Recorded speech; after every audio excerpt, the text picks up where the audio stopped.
وأهل بيته وأتباعه أجمعين أما بعد. قال الله عز وجل في كلامه المجيد: أعوذ بالله من الشيطان الرجيم. بسم الله الرحمن الرحيم. وما أرسلناك إلا رحمة للعالمين. صدق الله العظيم.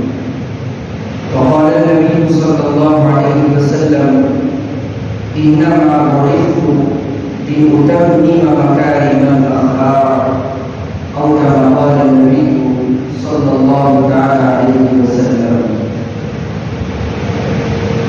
انتہائی ادب و احترام کے لائق مسجد اعلیٰ کے خطیب حضرت اقدس مولانا محمد شبیر علی اسلامی صاحب حفظہ اللہ تعالی دامت برکاتہ، اور مسجد اعلیٰ کے معزز ذمہ داران اور مسجد اعلیٰ کے امام صاحب اور میرے ساتھ تشریف لانے والے لیکچرر محمد عبداللہ صاحب جو ایس اسکول کے لیکچرر ہے، معزز سامعین، ہر طرح کی تعریف اللہ حضور کو برتر کے لیے ہے جو ہم سب کے خالق، مالک، حاکم و رازق ہے۔ کائنات کی ہر شے اس کی محتاج ہے اور وہ کسی کا محتاج نہیں ہے۔ تمام تعریفیں اس رب الجلال کے لیے ہے جس سے ہمیں مبارک دن عطا کیا۔ لاکھوں درود و سلام ہو رحمت عالم صلی اللہ علیہ وسلم پر اور آپ کے صحابہ پر، اہل بیت پر، جن کی قربانیوں کے نتیجے میں ہم تک یہ دین اور یہ اسلام پہنچا ہے۔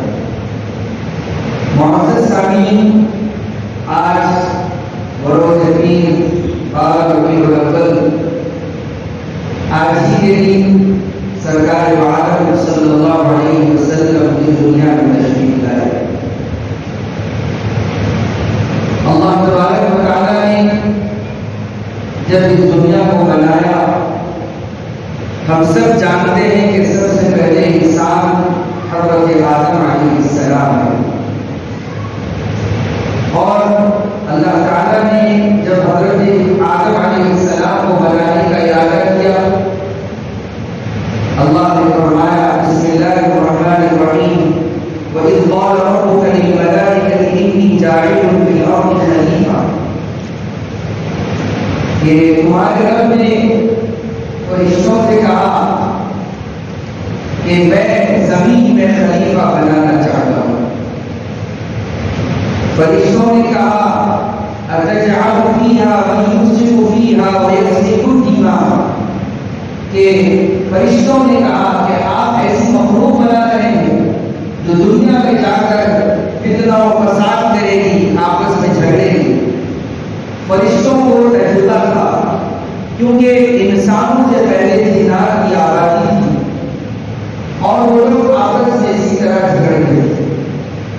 تو فرشتوں نے اپنے تجربے کی بنیاد پر یہ بات کہی، تو اللہ نے فرمایا: انی اعلم ما لا تعلمون، میں وہ چیز جانتا ہوں جو تم نہیں جانتے۔ حضرت آدم علیہ السلام، اس کے بعد پھر حضرت حوا علیہ السلام کا وجود ہوا، اس کے بعد پھر ایک وقت آیا کہ حضرت آدم اور حضرت حوا علیہ السلام کو دنیا میں اتارا گیا، اور اس کے بعد سب سے پہلے انسان، سب سے پہلے پیغمبر حضرت آدم علیہ السلام۔ اس کے بعد پھر اللہ تعالیٰ جب اس دنیا کا نظام اور اس دنیا کی آبادی بڑھتی چلی گئی، پھر ایک وقت آیا کہ حضرت شیخ علیہ السلام کو پیغمبر بنایا گیا، اور پھر اللہ تعالیٰ نے ہر قوم کی طرف ایک رسول بھیجا ہے۔ وَمَا أَرْسَلْنَا رَسُولًا إِلَّا بِلِسَانِ قَوْمِهِ، انہی کی زبان میں بات کرنے کے لیے پیغمبر بھیجا گیا۔ حضرت نوح علیہ السلام کا ذکر موجود ہے قرآن مجید میں۔ وَإِلَىٰ عَادٍ أَخَاهُمْ هُودًا، قوم عاد کی طرف حضرت ہود، ان کے بھائی حضرت ہود کو بھیجا گیا علیہ السلام۔ وَإِلَىٰ ثَمُودَ أَخَاهُمْ صَالِحًا،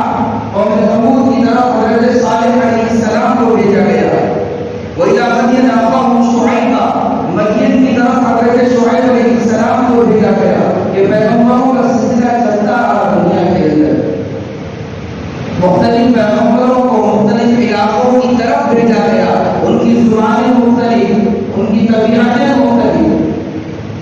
حضرت عیسیٰ اور حضرت موسیٰ علیہ السلام کا بھی تذکرہ قرآن مجید میں موجود ہے۔ ایک وقت آیا کہ حضرت ابراہیم علیہ السلام کو بھیجا گیا اور ان کی قربانی اور ان کے توحید کی صدائیں پوری دنیا میں بلند ہوئی۔ پھر ایک وقت آیا کہ حضرت اسحاق اور حضرت اسماعیل علیہ السلام یہ پیغمبروں کا سلسلہ جاری ہے دنیا میں جب سے دنیا بنی ہے، اور ان پیغمبروں کے سلسلوں کی آخری کڑی حضرت محمد مصطفیٰ صلی اللہ علیہ وسلم۔ اللہ تبارک و تعالیٰ نے قرآن مجید میں فرمایا ما كان محمد أبا أحد من رجالكم ولكن رسول الله وخاتم النبيين۔ محمد صلی اللہ علیہ وسلم آخری نبی ہے، نبیوں کے سلسلوں کی آخری کڑی ہے، لیکن آپ تمام انبیاء کے سردار ہیں، سید الانبیاء ہیں۔ لکھنے والوں نے لکھا ہے کتابوں میں کہ محمد صلی اللہ علیہ وسلم کا وجود حضرت آدم علیہ السلام ابھی مٹی اور پانی میں تھے، اس سے پہلے حضرت محمد رسول اللہ صلی اللہ علیہ وسلم کا ذکر کتابوں میں ملتا ہے، کرتے ہیں اور موجود ہے۔ سید الانبیاء، امام الانبیاء، خاتم النبیین آپ کو کہا گیا، اور آپ کی شان بہت بڑی۔ تو 12 ربیع الاول اس دن کی عظمت اس لحاظ سے بڑھ جاتی ہے کہ آج ہی کے دن کائنات کے سب سے عظیم پیغمبر، کائنات کے اولین و آخرین کی مقرر ترین شخصیت جناب محمد رسول اللہ صلی اللہ علیہ وسلم کی ولادت مکہ مکرمہ میں ہوئی۔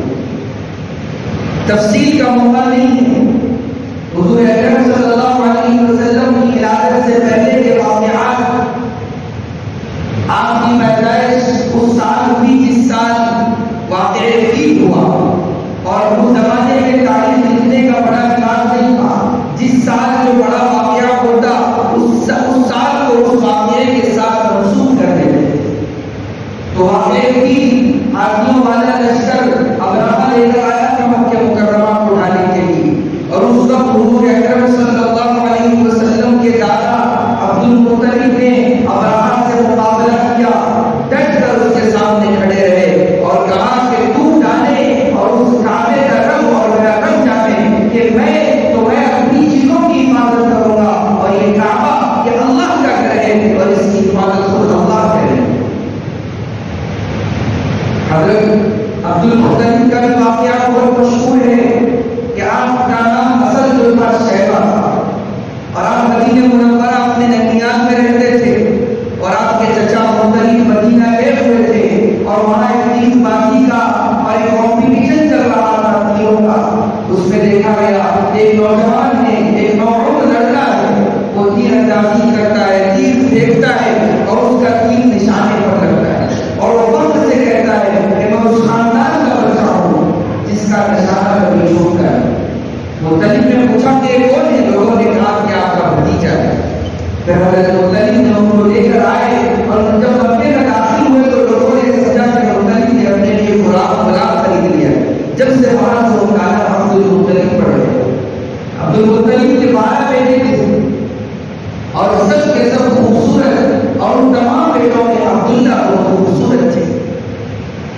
عبداللہ بہت خوبصورت تھے، اور عبد المطلب جو تھے حضور اکرم صلی اللہ علیہ وسلم کے دادا، وہ معاشرے کے باوقار انسان تھے، سوسائٹی میں ان کی بڑی عزت تھی،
کہ اونٹنیوں کو رکھو اور عبداللہ کا نام ڈالو، تو ڈالا گیا کہ 10 اونٹ اور عبداللہ، پھر عبداللہ کا نام نکلا۔ حضور کے والد محترم 20 اونٹ پھر عبداللہ کا نام نکلا۔ اس طرح 100 اونٹ جب ڈالا گیا تو جب مراد کے اونٹوں کے نام نکلا 100 اونٹ کو جمع کیا گیا۔ حضور نے ایک موقع پر فرمایا کہ میں 2 ذبح ہونے والوں کا بیٹا ہوں، ایک اسماعیل اور ایک میرے والد عبداللہ۔ تو یہ حضور اکرم صلی اللہ علیہ وسلم کی ولادت سے پہلے کے واقعات ہیں۔ پھر ایک وقت آیا کہ حضرت عبداللہ اور حضرت آمینہ کا نکاح ہوا، لیکن اللہ کی مرضی عبداللہ سفر تجارت پر نکلے، لیکن اللہ کی مرضی کے مطابق ابھی حضور اکرم صلی اللہ علیہ وسلم اپنی ماں کے پیٹ میں ہیں، ادھر جو ہے عبداللہ کا انتقال ہو گیا، اور ادھر حضرت آمینہ مبین ہے، اب یہ بیٹا یہ بچہ ابھی ماں کے پیٹ میں ہے، ابھی وہ یتیم ہو گیا۔ اب آمینہ دیکھتی ہے ایک تو شوہر کی جدائی کا غم ہے، لیکن یہ بچے کی بڑی عجیب چیزیں ہیں، حمل کی تکلیفیں نہیں ہوتی، معجزات ہے۔ حضرت آمینہ جاتی ہے تو بادل ان کا سایہ کرتے ہیں، اور کنویں میں جب پانی لینے کے لیے جاتی ہے تو پانی خود اوپر آ جاتا ہے، اور یہ معجزات حضرت آمینہ دیکھ رہی ہیں۔ ان کی سہیلیاں یہ کہتی ہیں کہ آمینہ تم کھڑے ہو جاؤ، تم رہو گی تو پانی اوپر آ جائے گا، ہم بھی اپنی ہانڈیاں بھر لیں گے۔ اور ایک وقت آیا کہ حضور اکرم صلی اللہ علیہ وسلم کی ولادت، جب آپ کی ولادت ہوئی تو حضرت شفا بنت حسین، حضرت عبد الرحمن بن عوف رضی اللہ تعالیٰ عنہ کی والدہ محترمہ آمینہ کے ساتھ ہے، حضرت آمینہ کے ساتھ ادھر گویا وہ ایک لیڈی ڈاکٹر ہے اور وہ ساتھ ہے، لیکن کیا دیکھتے ہیں کہ عام طور پر جب بچے کی ولادت ہوتی ہے تو ایک قسم کی بو آتی ہے، کراہیت محسوس ہوتی ہے، اور اس کے پیدا ہونے کے بعد اس کو سب سے پہلے دھویا جاتا ہے، گندگی اس پر بنی ہوتی ہے، لیکن یہ بچہ دنیا میں آیا ایک قسم کی خوشبو ہے، کوئی کسی قسم کی گندگی نہیں، اور دنیا میں جب بچہ آتا ہے تو اس کے آنے کے بعد 7 دن میں 1 مہینے میں اس کی خبردار کی جاتی ہے، لیکن یہ بچہ یہ عمل بھی ہو چکا ہے پہلے سے، اور پھر یہ بچے کی عجیب چیزیں ہیں، دنیا میں آئے تو سجدے کی حالت میں، ماں پریشان، حضرت آمینہ پریشان، حضرت شفا پریشان، یہ کیا ہو گیا؟ عجیب کی بچے کی کیفیت ہے، سجدے کے اندر تقریباً آپ جو ہے بہت دیر تک سجدے میں، وہ امت کو ایک پیغام دے رہے تھے کہ سنو میں نماز لے کر آیا ہوں، میں نماز لے کر آیا ہوں۔ پھر اس کے بعد جو وہاں کا ایمان ہے کہ بچے کو گاؤں کے اندر بھیج دیا جاتا ہے، دودھ پلانے والی آ کر ان کو لے لیتی ہے، اور پھر وہ بھی آیا کہ دودھ پلانے والیاں ان کے گھر کر رہی ہے، حضرت حلیمہ بھی نکلی ہوئی ہے، حلیمہ جو آپ کی جو ہے دائی حلیمہ جنہوں نے حضور اکرم صلی اللہ علیہ وسلم کو دودھ پلایا ہے، وہ بھی نکلی ہوئی ہے، ان کی سواری کمزور، ان کے گھر میں باتیں گزر رہے ہیں، پہنچتے پہنچتے تمام بچے ختم ہو گئے، بڑے بڑے سرداروں کے بچے ختم ہو گئے، حضور کو دیکھتے اور کہتے کہ ان کے والد کیا کرتے ہیں، معلوم ہوا کہ ان کے والد کا انتقال ہو گیا ہے، وہ یہ سمجھتے کہ ان کے والد زندہ نہیں تو کوئی انعام دے گا، کوئی پیسے دے گا، لیکن حضرت حلیمہ کا نصیب تھا، پہنچی حضرت حلیمہ، اس بچے کو دیکھا، حضرت حلیمہ کے شوہر نے بھی دیکھا، شوہر نے کہا حلیمہ تم اس بچے کو لے لو، اس بچے کو تم لے لو گی، ہو سکتا ہے کہ تمہیں پیسے نہ ملے لیکن اس بچے کی مسکراہٹ تمہیں ملا کرے۔ حضرت حلیمہ نے کہا کہ اتنا خوبصورت بچہ میں نے کبھی نہیں دیکھا۔ حضرت حلیمہ کے شوہر نے کہا حلیمہ تو گھر میں رہنے والی ہے، میں شہروں میں پھرتا ہوں، میں نے ایسا خوبصورت بچہ نہیں دیکھا۔ حضرت آمینہ نے کہا تم لوگ تو میں تو مکے میں رہتی ہوں اور یہ پوری دنیا کا گویا کہ ایک بیچ کا حصہ ہے، یہاں پر تجارتی قافلے آتے جاتے رہتے ہیں، اور اس وقت سے بھی عرب کے اندر مکہ مکرمہ میں دور دراز سے لوگ آیا جایا کرتے تھے، ہندوستان کے تاجر وہاں جاتے تھے، وہاں کے تاجر یہاں آتے تھے، پوری سرحدیں کھلی ہوئی تھی، کسی قسم کا کوئی رکاوٹ نہیں تھی۔ تو اس وقت حضرت آمینہ نے کہا کہ میں نے اتنا خوبصورت بچہ نہیں دیکھا۔ حضرت عبدالمطلب نے کہا کہ آمینہ تو مکے میں رہنے والی ہے، حلیمہ کو گاؤں کی رہنے والی ہے، میں نے ملکوں کا سفر کیا، میں نے ایسا خوبصورت بچہ نہیں دیکھا۔ اس وقت حضرت جبریل علیہ السلام سے اگر پوچھا جاتا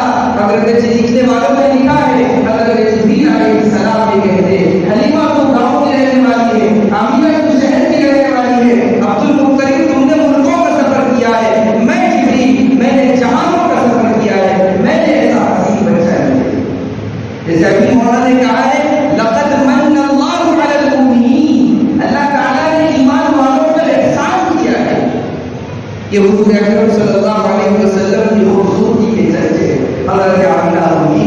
ایک وقت تو یہ ہوا کہ بچے کو لینے کے لیے تیار نہیں ہے یتیم سمجھ کر، اور حضرت آمنہ یہ سمجھ رہی ہے کاش اس کے والد زندہ ہوتے، اس بچے کو کھلونے لے کر آتے، اس بچے کو بیت اللہ لے کر جاتے، اس بچے کو گھماتے فخر کے ساتھ.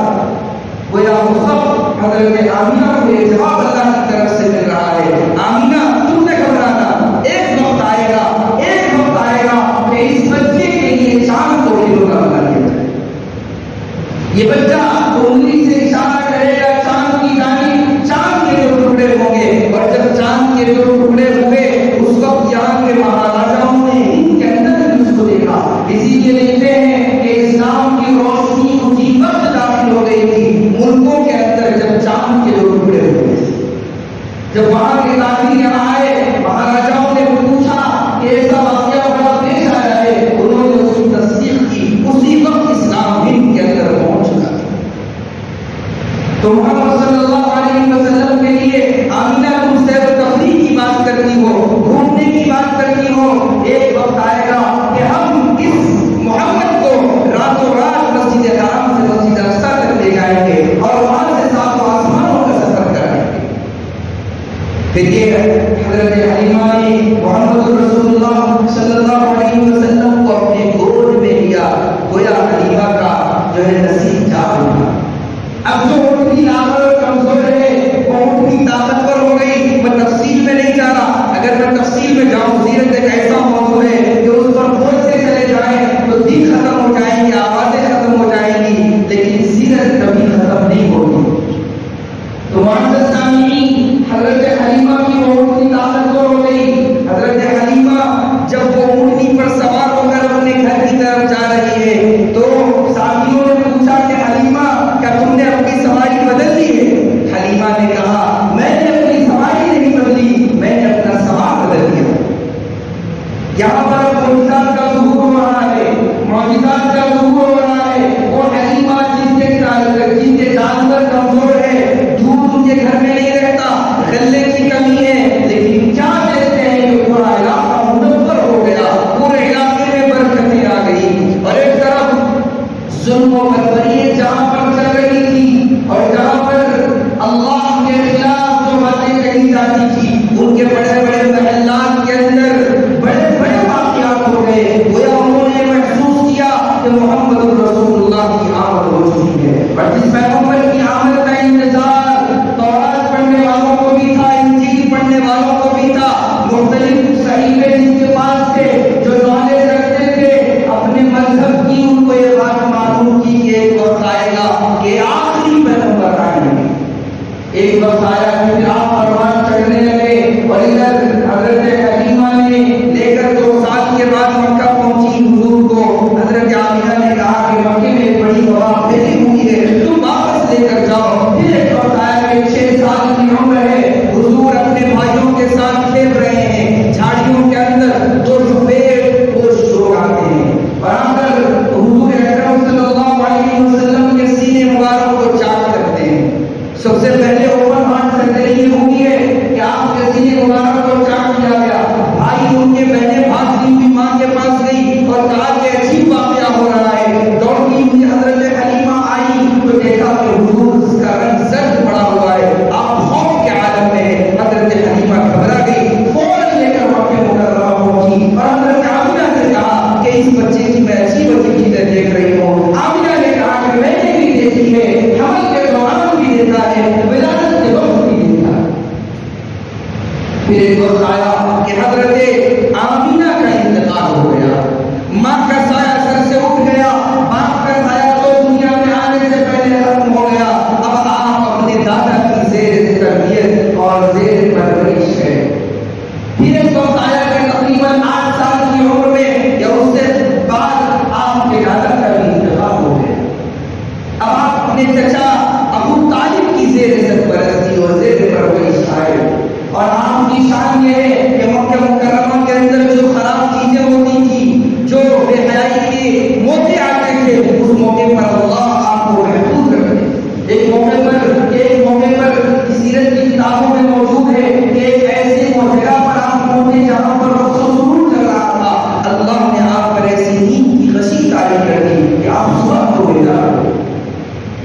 پھر ایک وقت آیا کہ آپ بڑے ہوئے، آپ اپنے چچا پر بوجھ نہیں ہوئے بلکہ آپ بکریاں چراتے تھے، اپنے چاچا کی مدد کرتے تھے۔ پھر ایک وقت آیا کہ آپ 23 سال کی عمر میں، اور اس سے پہلے بھی آپ شام کو لے کر نکلے تھے، تقریباً 16 سال کی عمر میں ابو طالب جو ہے اپنے ساتھ اپنے بھتیجے کو لے کر نکلے تھے۔ وہاں ایک راہب راہب شخص تھا، وہ بڑا عالم تھا اپنے مذہب کا، انہوں نے دیکھا کہ یہ محمد ہے، انہوں نے سب سے کہا کہ آج شام تمہاری دعوت ہے۔ شام میں تمام مسافرین تاجرین بیٹھے دعوت میں، لیکن جس کے لیے دعوت کی گئی وہ موجود نہیں۔ ابو طالب سے پوچھا گیا، راہب نے پوچھا کہ وہ نوجوان کہاں ہے؟ انہوں نے کہا کہ وہ ہمارے جانور چرانے کے لیے گئے۔ اس شخص نے کہا کہ سنو، اصل دعوت تو اسی وجہ سے تمہیں مل رہی ہے اور وہی موجود ہے۔ لہٰذا پھر ایک وقت آیا کہ 23 سال کی عمر میں حضرت خدیجہ رضی اللہ تعالیٰ عنہا کا مال لے کر آپ ان کے شام گئے اور آپ نے بہت زیادہ نفع کمایا، واپس آئے، پھر گئے تو حضرت خدیجہ نے آپ کی فراست کو، آپ کی ذہانت کو سمجھا۔ پھر ایک وقت آیا کہ حضرت خدیجہ کی طرف سے پیغام آیا۔ حضرت خدیجہ مکہ مکرمہ کی سب سے بڑی بزنس مین تھی اور بہت بڑی تاجر خاتون تھی اور بہت باعزت اور بہت ہی محترم خاتون تھی۔ ان کی طرف سے پیغام آیا، حضور کی عمر مبارک 25 سال اور حضرت خدیجہ کی عمر 40 سال، نکاح منعقد ہوا۔ ابو طالب نے خود میں نکاح پڑھا اور آپ کا نکاح ہو گیا۔ اس کے بعد بھی زندگی گزر رہی ہے اور اللہ کی طرف سے اور آپ کو اولاد ہوئی، آپ کو لڑکے بھی ہوئے، لڑکیاں بھی ہوئی، اور آپ کے لڑکے بچپن میں ہی طیب اور طاہر اور حافظ بچپن میں ہی فوت ہو گئے، اور آپ کی بچیاں حضرت رقیہ، حضرت ام کلثوم، حضرت زینب اور حضرت فاطمہ رضی اللہ عنہن یہ آپ کی صاحبزادیاں ہیں۔ اور آپ ایک وقت آیا کہ اب آپ اللہ کی طرف رجوع کر رہے ہیں، تنہائی اختیار کرنے لگے، خلوت نشینی آپ کو پسند آنے لگی، اس کے لیے آپ ہمارے رخ کر رہے ہیں، پہاڑ کے خار کے اندر بیٹھ کر اپنے رب سے راز و نیاز کی باتیں کر رہے ہیں، جو سچے خواب آپ کو دکھائے جا رہے ہیں، اور پورے مکہ میں آپ کی صداقت اور امانت کے چرچے ہیں، لوگ آپ کے پاس امانتیں لا کر رکھتے ہیں۔ ایسے میں اب جو ہے اللہ کی طرف سے آپ کو باضابطہ تاج نبوت پہنایا گیا۔ آپ کو حضرت جبریل علیہ السلام تشریف لاتے ہیں اور کہتے ہیں کہ یہ دعا پڑھو۔ اللہ کے نبی علیہ السلام کہتے ہیں کہ لا علم لا ادری، میں نہیں جانتا، مجھے پڑھنا نہیں آتا، میں امی ہوں، میرا کوئی استاد نہیں ہے۔ پھر حضرت جبریل علیہ السلام نے دوسری مرتبہ کہا، تیسری مرتبہ کہا، چوتھی مرتبہ زور سے پکڑا اور کہا کہ پڑھو اس پروردگار کے نام سے جس نے تمہیں پیدا کیا۔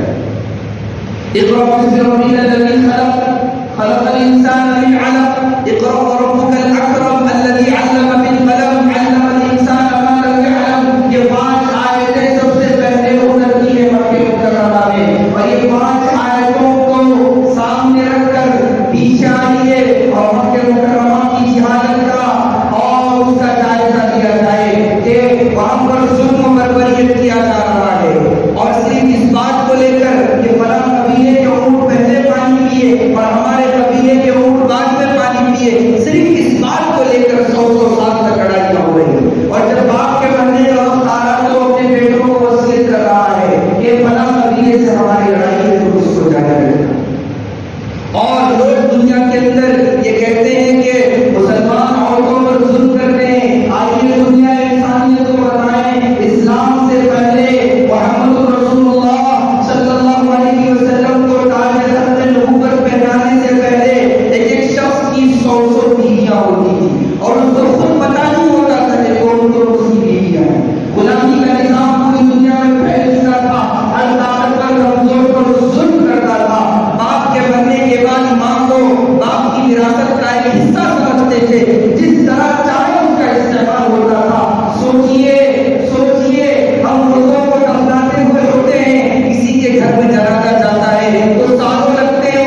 مردوں کو دفناتے ہوئے روتے ہیں، روح کانپ جاتی ہے، اگر کسی عزیز کا انتقال ہو جاتا ہے روح کانپتی ہے، لیکن یہ قربان چاہیے محمد رسول اللہ صلی اللہ علیہ وسلم کی لائی ہوئی شریعت پر، آپ کی تعلیمات پر آپ نے عورت کو مقام دیا اور فرمایا کہ اگر کسی کی 3 بیٹیاں ہوں اور اس نے اس کا اچھا نام رکھا، اچھی تربیت کی، اچھی جگہ اس کی شادی کر دی، میں محمد رسول اللہ جنت کی ضمانت دیتا ہوں، جنت میں میرا پڑوس ہے۔ صحابہ نے کہا اگر کسی کی 2 ہے، فرمایا 2 پر کی یہ فضیلت ہے، کسی کی 1 ہے 1 پر کی یہ فضیلت ہے، کسی نے اپنے بہنوں کا خیال رکھا اس کے لیے یہ فضیلت ہے۔